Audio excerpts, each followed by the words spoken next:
Yanzu nake cin karo da wani labari mara daɗi wanda ba na fata wannan labari ya tabbata cewa ƙasar Saudiyya ta ƙarƙashin ƙasa ta fara bin umarnin Amerika ta hanyar yin ƙoƙarin normalizing ɗin relationship tsakaninta da ƙasar Yahudu. Wannan babbar musiba ce ga duniyar musulunci gabaki ɗaya. Zan kawo muku hujjoji da dalilai da kuma rahoton da na samu da kuma inda na samo shi insha Allahu.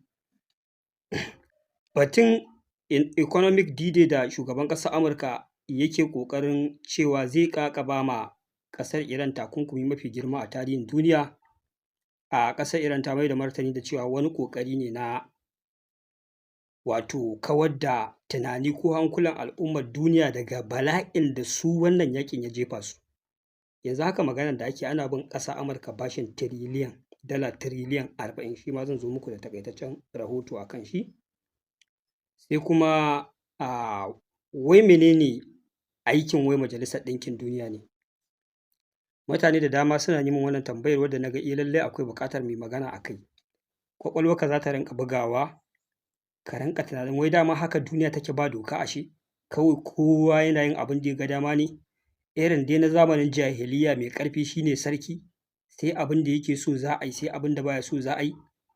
Ni kaina na daɗe ina wannan tunanin nake cewa to wai dama haka tsarin duniya yake tuntuni mu ba mu sani ba?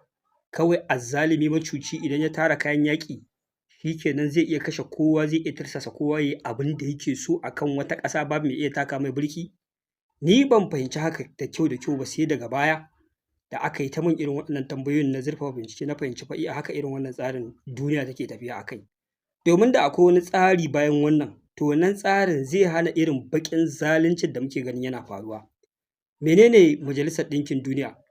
Me yasa aka kafa ta? An ce Majalisar Ɗinkin Duniya ƙungiya ce da aka kafa ta ƙasashen duniya domin ta samar da zaman lafiya, tsaro da haɗin kai a faɗin duniya gabaki ɗaya. Ga kaɗan daga cikin ayyukan Majalisar Ɗinkin Duniya shi ne kare zaman lafiya, tana shiga tsakani idan ƙasashe suna rikici ko yaƙi domin a samu sulhu. Abu na biyu shi ne tsaron ƙasashe. Majalisar Ɗinkin Duniya wato tana iya ɗaukar matakan hana yaƙe-yaƙe ciki har da sanya takunkumi, misali ga ƙasashen da suke ƙoƙarin su shiga yaƙe-yaƙen a tsakankaninsu. Abu na uku shi ne sasantawa, tana taimakawa ƙasashe masu rikici su tattauna su warware matsaltsalinsu cikin lumana. Abu na huɗu shi ne taimakon jin ƙai, ta hanyar hukumominta tana taimakawa waɗanda yaƙi, yunwa, ambaliya ko wasu bala'o'i suka shafe su. Abu na biyar shi ne kare haƙƙin ɗan adam, tana ƙarfafa kare haƙƙin mutane, yara, mata da sauran al'umma. Abu na shida shi ne ci gaban ƙasashe, tana tallafawa ayyukan lafiya, ilimi, rage talauci da samar da abinci. Abu na bakwai shi ne taimakon dimokuraɗiyya da zaɓe. A wasu ƙasashe tana taimakawa wajen inganta tsarin zaɓe da hukumomin ƙasa. Abu na takwas shi ne kula da muhalli, wato Majalisar Ɗinkin Duniya tana haɗa ƙasashe wajen magance matsalar sauyin yanayi da kuma kula da matsalolin muhalli. Kai a taƙaice dai Majalisar Ɗinkin Duniya ana amfani da ita ne wajen tattaunawa, warware rikice-rikice da yaƙe-yaƙe a tsakankanin ƙasashe a faɗin duniya gabaki ɗaya. To wannan fa shi ne amfanin Majalisar Ɗinkin Duniya.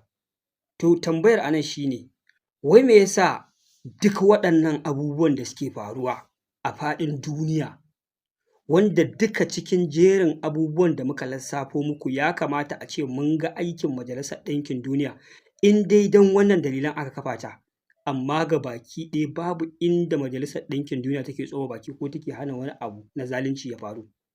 Yanzu ba ku kalli abin da yake faruwa a Gabas ta Tsakiya, irin abin da Yahudu suke ma Falasɗinawa da sauran ƙasashen musulmi. Ina Majalisar Ɗinkin Duniyan take? Kuma kun san abin da zai ba ku mamaki? Idan wata ƙasa ce ta musulmi ko ta ƙasa ce da take adawa da Amurka ko Yahudu ta yi wani abu makamancin haka, za ku yi mamakin ƙarfin Majalisar Ɗinkin Duniya da izzarta? Duk wannan abubuwan da muka ce muku tana yi da wannan ƙarfin nata, wallahi yana aiki. Amma bai aiki a kan ƙasashen da suke ɓangaren ƙasar Amurka da ƙawayenta. Amma idan a kan sauran ƙasashe ne irin waɗanda suke adawa da su, irin su China da Rasha da su kansu sauran ƙasashen Larabawan, za ku yi mamakin ƙarfin Majalisar Ɗinkin Duniya da yadda take sanya takunkumi, da yadda take shiga ta yi ruwa da tsaki sai ta ga bayan wanda ake zargi da wai ya yi rashin adalci. Allah mai iko. Tambayar ita ce, Wai dama haka duniya take zaune kara zuba cikin tsarin jahiliyya kawai mai ƙarfi shi yake da iko? Yanzu ku ƙaddara ƙasar Iran ƙasa ce mai zaman kanta, ƙasar Amurka ƙasa ce mai zaman kanta. Wai sai a ce wai ƙasar Amurka ce ta zargi Iran da yin wani abu ko kuma mallakar wani makami da ake ganin misali zai iya cutar da ƙasashen duniya. To yanzu su sauran manyan ƙasashen duniya ba su da hurumi su ma su ce misali idan abin da Iran za ta yi ya saɓa ma dokokin duniya ne, a yi amfani da Majalisar Ɗinkin Duniya a tirsasa Iran a zo cikin ƙasarta a duba a ga menene take ƙullawa wanda ya saɓa dokokin ƙasa da ƙasa. Idan ya tabbata cewa tana kan ba daidai ba a hukunta ta ko kuma a umarce ta da ta miƙa kai a warware dukkan abin da take ƙullawa. Amma kada ya zamana aikin kawai yana a wannan dokoki suna aiki ne akan wasu ƙasashe, ya zamana cewa duk wata ƙasa a faɗin duniya ita ma irin wannan dokar za ta yi aiki a kanta. Misali wane ne ya halatta ma ƙasar Yahudu mallakan kowane irin nau'in makami a duniya kuma ta sarrafa uranium ba tare da an tuhume ta ba. Duka cikin ƙasashen da a duniya suka mallaki makaman nukiliya fa guda 5 ne waɗanda yake halattacce, amma guda 4 duka ba halattacce ba ne dukansu. Ina ganin ban sani ba ko zan iya hakaitowa, amma kamar akwai ƙasar China, akwai ƙasar America, akwai ƙasar Faransa, sannan akwai United Kingdom, sannan akwai Pakistan, sannan akwai Yahudu, sannan akwai India, sannan akwai South Korea, sannan da akwai Germany. Ina ganin waɗannan ƙasashen su ne suke da waɗannan makamai, amma fa 4 daga ciki ta haramtacciya hanya suka mallaki wannan makami. Irin misali hanyar da ƙasar Iran take ƙoƙari ta mallaka. Misali kenan, kamar yanzu Iran ai duniya ba ta sahale mata ta mallaka ba, amma ganin an bar wasu ƙasashe waɗanda suna ɓangaren ƙasar Amurka ne sun mallaka, sai ya zamana cewa ita ma tana ƙoƙarin mallakar wannan makami. To yanzu misali idan za a sanya wata doka akan ƙasar Iran, ta aminta dokar ta yi biyayya, to me yasa ba za a sanya irin wannan doka a kan sauran ƙasashe ba waɗanda suke su kuma a ɓangaren ƙasar Amurka suke.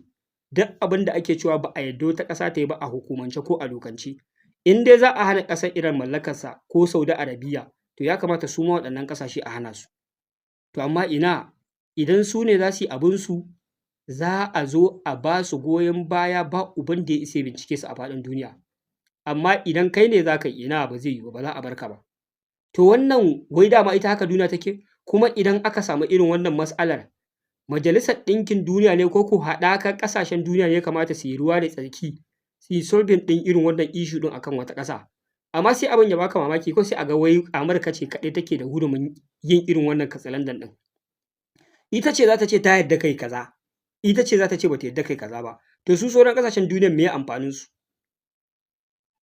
Ban sani ba ko abubuwa sun fito muku fili. Wannan tambayar ta fito min da abubuwa da dama da ake ta min tambayoyi a kansu. Tabbas akwai buƙatar mutane su kalli ya tsarin duniya yake. Dama haka ake zaune irin tsarin jahiliyya irin zaman dabbobi wanda yake da ƙarfi ya kashe wata dabba ya ci namanta ragowar ya bar shi ya ruɓe, haka ake yi? To wallahi haka ake yi. Saboda yanzu misali idan ana zargin ƙasar Iran da yin wani laifi, to ita Amurka ita ce Majalisar Ɗinkin Duniyan gabaki ɗayanta? Ita ce take wakiltar kowa a duniya da za ta ce ita ce za ta hukunta wanda take zargi ya yi kaza, wanda kuma ba ta zargin shi ta ƙyale shi? Abin da zargi ne ba tabbatacce ba, kun zo kun ce mana da kaza mun ce ba mu da shi. Sai a bi dokoki in wata kotu ce a ce a kai, a sa wannan hukumomi na wannan kotu su zo su bincika su ga menene a cikin ƙasar Iran. Da gaske akwai wannan abin? Da gaske, to dama dokar duniya ta haramta, ga doka sashi na kaza sashi kaza. Saboda haka ba a yarda wannan ƙasar ta mallaki kaza ba. Period, ko sai a hana ta a dokance. Amma kuma kar abin ya tsaya akan iya waɗanda ake so a durƙusar ne, har ta waɗanda su kansu 'yan gaban goshin waɗancan gefen ne, su ma irin haka a ga dokar tana aiki a kansu. Amma wannan dokokin na Majalisar Ɗinkin Duniya gabaki ɗaya suna aiki ne akan ƙasashen musulmi, ba sa aiki akan ƙasashen waɗancan mutanen 'yan goyon bayan ƙasar Amurka. Saboda haka yadda na lissafo muku na jeranto muku ayyukan Majalisar Ɗinkin Duniya haka suke a rubuce, amma akwai kan ƙasashen da suke aiki.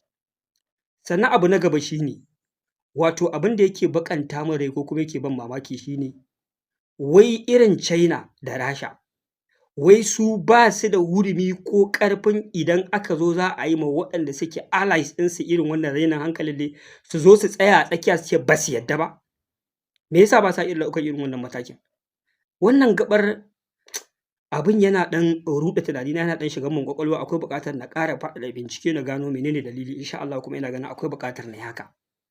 Yau idan ƙasar Amurka tana tare da wata ƙasa, sai ka zo za ka ƙalubalanci wannan ƙasar, kai tsaye Amurka za ta zo ta taka maka birki. Idan birki ya ƙi takuwa ka ce za ka yaƙi ƙasar, to za ta zo ta shiga yaƙin a yi da ita. Amma me yasa China da Rasha idan suna tare da wata ƙasa, idan Amurka ko irin Yahudu suka zo za su ci zalin waɗannan ƙasashe, me yasa ba sa zuwa su taka musu birki direct warning irin yadda Amerika take ta hana, kuma idan ka ce sai ka yi, su ma su shigo da sojojinsu su farmake ka irin yadda Amerika take farmakar ƙasashe. Ba su da ƙarfin da za su yi haka ne? Suna da shi. To me yasa ba sa yi? An mun waɗannan tambayoyi, kuma na ga lallai waɗannan tambayoyi ne masu matuƙar muhimmanci. Ya kamata ni da ku mu gano menene abin da yake faruwa.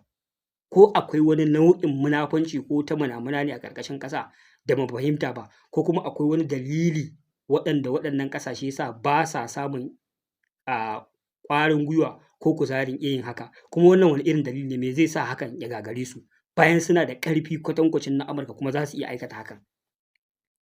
Waɗannan tambayoyin su ne tambayoyin da nake yawan samu, kuma akwai buƙatar kafin na ba da ansa ko kuma ne magana a kansu, in faɗaɗa bincike na gano asalin dalilin a yadda yake, ba na hasashe na ƙwaƙwalwa ko na tunani na zuciya ba. Domin a cikin tunani ne za ka iya faɗin kawai abin da ya zo ƙwaƙwalwarka, amma in akwai wani abu wanda yake a dokance ko kuma ƙarfi ne bai kai ba, ko dai akwai wani abu a ƙarƙashin ƙasa, insha Allah za mu yi ƙoƙari za mu binciko, za mu gano ko menene wannan dalili.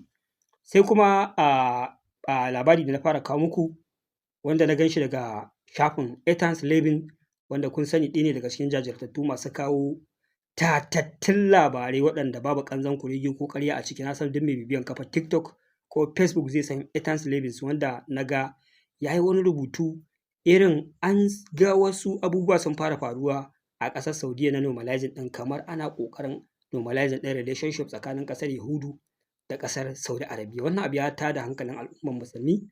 Ana ganin ƙasar Saudiya idan ta miƙa wuya kuma shikenan duniyar musulunci ta watse. Wannan tsiyar Allah kada ya tabbatar da ita. Ni a duniya ba labarin da zan ji ba mara daɗi da zai ɓata min rai a duniya kamar wannan labarin. A ce wai yau an lallashi ƙasar Saudi Arabia ko kuma an tirsasa ta yi normalizing relationship da waɗancan mutanen. To raina zai ɓaci, matuƙar ɓaci. Akwai dokoki ko kuma akwai rubuce-rubuce na tunasar da al'ummar musulmi a ƙasar Saudi Arabia wace ce Yahudu, kuma me take ma musulunci, kuma me take so ta cimma a musulunci. Akwai rubuce-rubuce na tunatar da cewa mu musulman ƙasar Saudi Arabia ko kuma mu musulman duniya ba za mu taɓa miƙa Jerusalem ga ƙasar Yahudu ba. Wato wannan Jerusalem da suke so su ƙwace shi ya zama mallakinsa, ana so a mai da shi babban birnin ƙasar Yahudu ma. Kun san ƙasar Saudi Arabia na ɗaya daga cikin ƙasar da ba ta amince ba kuma ba za ta amince ba iya tunaninmu da lissafinmu, wanda aka ce hakan ya kai ga matakin rubuce-rubuce a cikin littattafai da abubuwa makamantan haka da dokokin ƙasar, da duk wasu rubuce-rubuce na tunatar da al'ummar musulmi ko kuma waɗanda za su taso, waɗannan mutanen fa kun ga manufarsa akan duniyar musulunci da masallacin Ƙudus. Saboda haka kamar wani saƙo ne ake isan ma da 'yan ƙasa su san wace ce ƙasar Yahudu da kuma manufofinta akan musulunci. Sai na ga labarin wai an fara janye waɗannan rubuce-rubuce, ana cire su daga cikin makarantun ƙasar Saudi Arabia. Na ce to wannan dai baƙin labari ne mara daɗi, tunda dai ta kafa ɗaya na gan shi. Misali Ethan's Living ne ba gidan jarida ba, amma dai ai yana ƙoƙari yana zaƙulo labaran da kai baka isa ka gansu a zahiri mafi akasari gidajen jaridu na watsawa ba, sai abin ya yi wari, sai kaga kawai dole ba yadda aka iya ya fallasu. Akwai irin haka. Saboda haka idan wannan abin da gaske ne, za mu zo mu gani da ni da ku mu tabbatar da abin fa da gaske ne. Hakan zai yiwu saboda duk abin da kuka taɓa ji na Allah wadai ko an zargi ƙasar Saudi Arabia da yi, bai taɓa faruwa ba sai a mulkin wannan shugaban ƙasar na Amurka Donald Trump. Duk wani abu da za ka zo ka ji an ce an yi a ƙasar Saudi Arabia wanda zai ɓata maka rai ka ji ba daɗi, to a mulkin wannan shugaban ake yinsa. Abin yana ban mamaki. A mulkinsa na farko haka ya zo lokacin da ya rinƙa yunƙurin sai ya tarwatsa ƙasar Saudi Arabia. A lokacin ne aka tirsasa, aka ƙara haɓaka harkar ƙwallon ƙafa, aka zo aka gina arenas ana ɗiban kafirai ɗan wrestling ana zuwa ana kai su. Aka ce a ɗan sassauƙa ma marasa aure, irin kusan da ƙasar Saudi Arabia akwai haramcin irin a ce mutum ba da matarsa bai je ƙasar ya zauna aka zo duk aka ɗan sassauta har aka ce ɗan shan giya da wasu abubuwa a wasu gurare misali da dai wasu abubuwa da suka ci karo da shari'a da koyarwar addinin musulunci a ƙasar Saudi Arabia wallahi duk wannan mutumin ne je ya tarsasa ƙasar Saudi Arabia suka fara karɓan waɗannan abubuwa kuma a mulkinsa ne lokacin ya ƙara taso da yaƙi tsakanin ƙasar Saudi Arabia da Yemen Houthis aka dinka wannan bala'in ana faɗa tsakanin musulmi da musulmi bayan ya sauka abubuwa suka lafa ba ma ƙara jin wani labari irin Saudi Arabia za ta yi wani abu na da Allah musulmi za su yi duniyar musulunci za ta yi Allah wani da shi yanzu kuma yana ƙara dawowa me ya faru still dai muka ƙara ganin ɓarɓashin irin waɗannan abubuwan sun ƙara tasowa kwanan nan ƙasar Saudi Arabia ta yi yunƙuri tana so a bata dama ta fara sarrafa uranium ta yi peaceful nuclear program da shi wanda har Amurka ta amince za a saka hannu ƙasar Saudi Arabia ta rugo da gudu ta ce bata yadda ba a ƙarshe aka sanya ma Saudi Arabia dokar idan tana so a bata dama ta fara sarrafa uranium wai sai ta yi normalizing relationship da ƙasar Saudi Arabia wanda ba mu ji wani response nan me zai faru ba a bata ta ci gaba da sarrafa uranium ko ta fara shin za ta yi normalizing ɗin ne ko ba za ta yi ba to ba mu ƙara jin wata magana ba kawai sai na fara cin karo da irin wannan ɓarɓashin abin ta karɓi dil ɗin ne ta ƙarƙashin ƙasa za ta fara normalizing ɗin a ƙarshe a batta menene yake faruwa ba za mu ce komai ba sai mun ga abin da hali yayi sai kuma mun ga cikakken labarai ya tabbata hakan ne da gaske waɗannan matakan ƙasar Saudi Arabia za ta ɗauke su sai mu ce to inna lillahi wa inna ilaihi raji'un domin idan duniyar musulunci ƙasa kamar Saudi Arabia ta karɓi waɗannan mutanen to shikenan hope ya ƙare gabaki ɗaya babu wani motsi ko wani ƙwarin gwiwa da muke da shi maganganun da muke ma za su tashi a banza a wofi kenan sai dai mu ce Allah ya kyauta kuma ba ma fata wannan labari ya tabbata gaskiya amma za mu ci gaba da bin sa keke kuma muna fata ubangiji Allah subhanahu wataala kada ya tabbatar da shi gabaki ɗaya to jama'a kada bidiyon ya tsawo anan zan dakata insha Allah abubuwan da na ɗauko na son faɗi a bidiyo na gaba na haɗa gabaki ɗaya kawo muku rahoton wassalamu alaikum